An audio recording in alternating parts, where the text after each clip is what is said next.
Sacred solitude is many times your soul's attempt to recover your authenticity. And to be really honest with you, I used to be so pushing against this idea. I used to push against it so much. Here comes my dog again. I used to push against this idea so much because I'm a very extroverted person. I'm a very, I love being outside. I love talking to people. I love meeting new people and all these kind of things.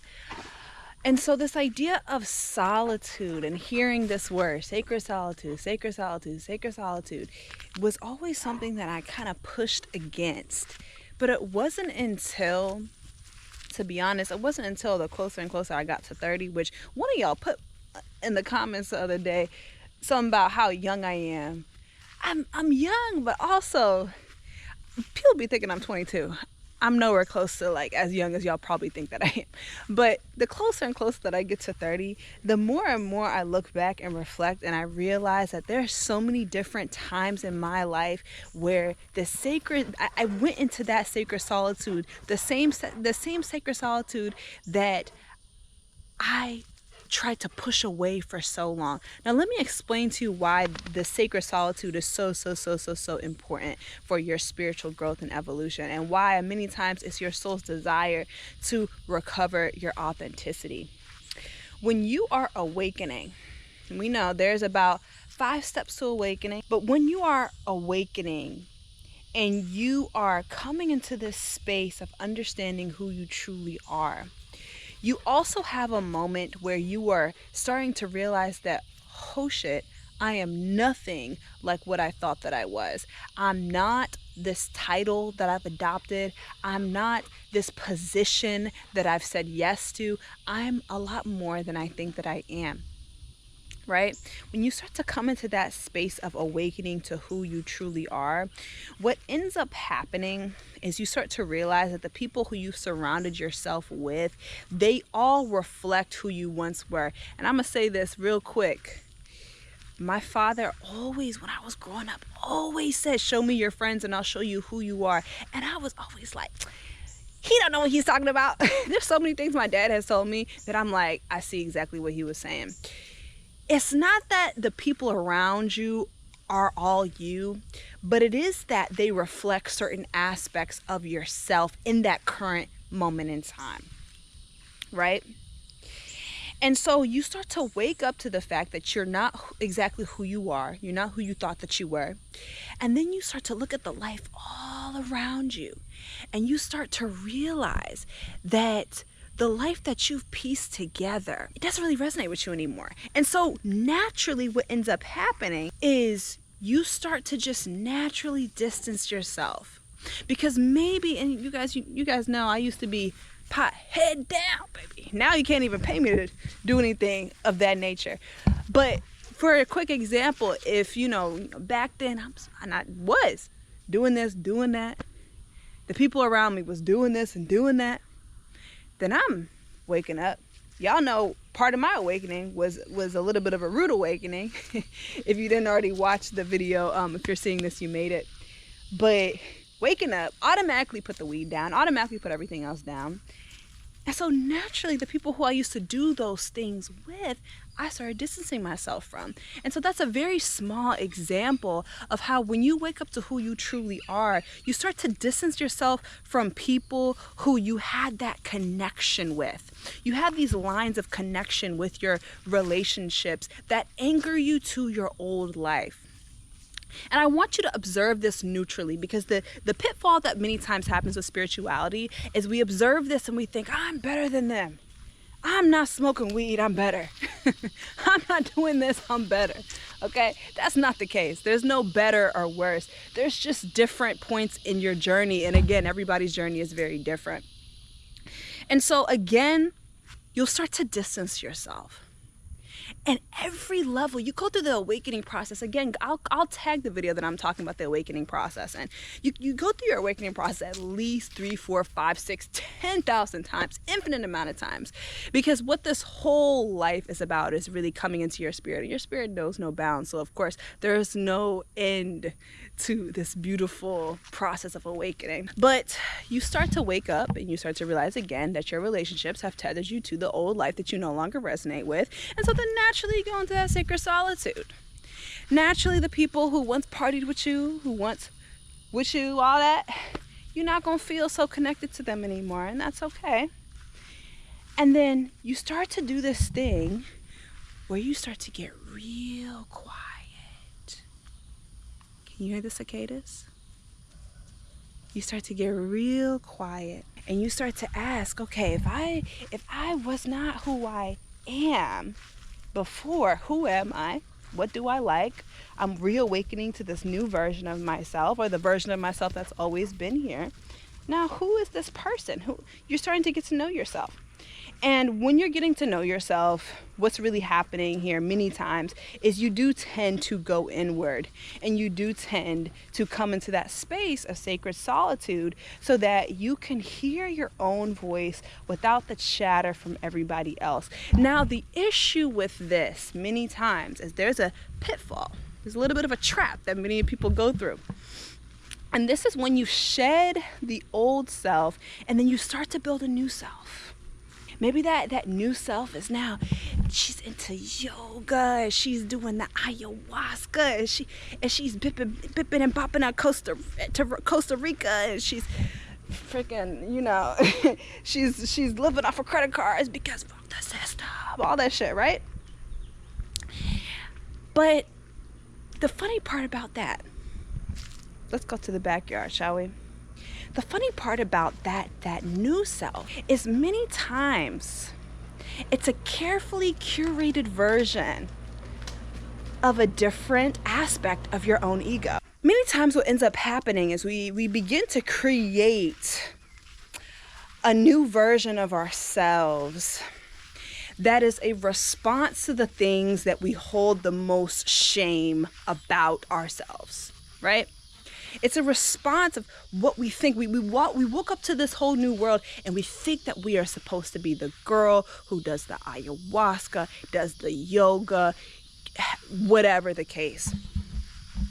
And then again, what ends up happening is you start to create a new false self. But again, these things are just carefully curated in response to your trauma that you may have love and lighted your way through, but you haven't actually healed that shit, right? Pray for me and these mosquitoes out here in the country, y'all, but anywho. And so when we do have those times of sacred solitude, my advice with this is to marinate in it, is to really go within. And you'll know when it's time to get out. You'll know when it's time to leave. The dogs are playing again, if you hear that. You'll know when it's time to leave. And don't neglect that call when it's time to leave. But I want you to go so far deep within. I want you to go so far deep within that you're able to see the things that you have hid from yourself about yourself, down to the deepest layers, down to the deepest aspects of you, the parts of you that you have denied. Sorry, y'all. If y'all can see these two big dogs, they have to follow me around when I'm filming. But the parts of you that you've really denied, they could only be found within your sacred solitude. You can create that false self. You can create that false, that false persona. And there's no judgment here because we've all done it in some aspect, right? You can create that false self over and over again, but then at the end of the day, your soul knows exactly who you are. And so when you're able to go into that solitude, I want you to go into that solitude and really have the intention of coming into it to the absolute depths of its totality. Because it's only then will you able to be cognizant and aware enough to truly uncover the most authentic aspects of you, to truly uncover and recover your soul essence. to not create a new personality, but to actually get in tune with your essence. And so many people are going to be very offended by you going into sacred solitude. You're not answering the calls anymore. You're divesting. Your energy and your attention is no longer in these old places. They may take offense to it. Whatever the case, let them be offended. You have to let them be offended. Because when we send love to those people, we send love to those old parts of ourselves, we send love to the phases, we have to hold it in our heart and remember that we're doing this out of love. We're doing this out of the intention of our own soul growth and evolution. We're doing this out of our own betterment. And again, there's no better or worse, but you know exactly who you are. And no one can tell you what you're doing, why you're doing it, X, Y, and Z. They may try. They may get really mad. They may feel a type of way. Let them feel a type of way. And go within and discover yourself. Now, what sacred solitude also looks like is it looks like trying new things. It looks like exploring. It looks like going to the new places and trying the herbs and all these kind of things. If you feel called to, it looks like that. It may look like that for you, right? It doesn't look like being in the house. It can sometimes, but not all the time, look like being in the house and closing yourself off from the world. It's actually the opposite. It's that exploration balanced with that stillness that allows for the true essence to come back online.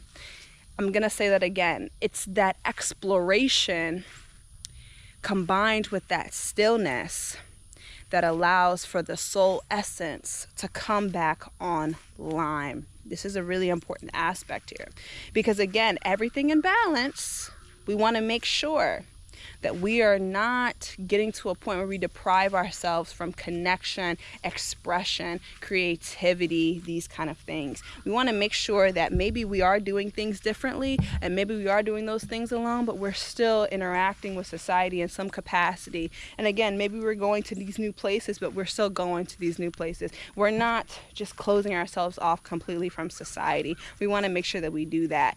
But in regards to your own sacred solitude in the life that you're leaving behind, you have to do so unapologetically. You have to do so with complete will to find out who you really and truly are beyond everything that you thought. You have to have that will at the center. You have to remind yourself of that will, of that why, as you're going within. And go within until there's nowhere left for you to go, until you have hit the absolute foundation of who you are at your core essence. Go within so deep that there's nothing else left for you to find. And it's only then will you be able to have a glimpse of what your soul essence is. But when you do this and when you come back out, you will be so strong and you'll be able to say that you know who you are. And that's something that nobody can ever take away from you. Something that a lot of people want to say that they know, but most people don't know. And when you know who you are, no one can tell you who you are. No one can read you down. No one can tell you anything about yourself that you don't already know. The good, quote unquote, and the bad. Y'all, if y'all see me squirming a little bit, I am in fact getting bitten up. Like I'm talking about there was just 5 mosquitoes on my hand. Y'all saw I kept my composure though.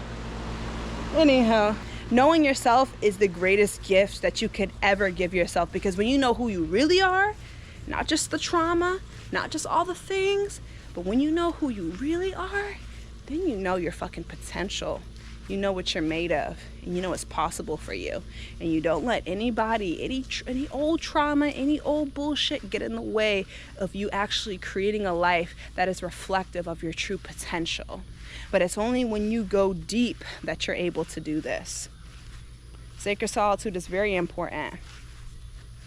And so is sacred expression. Knowing yourself, trusting yourself, being yourself.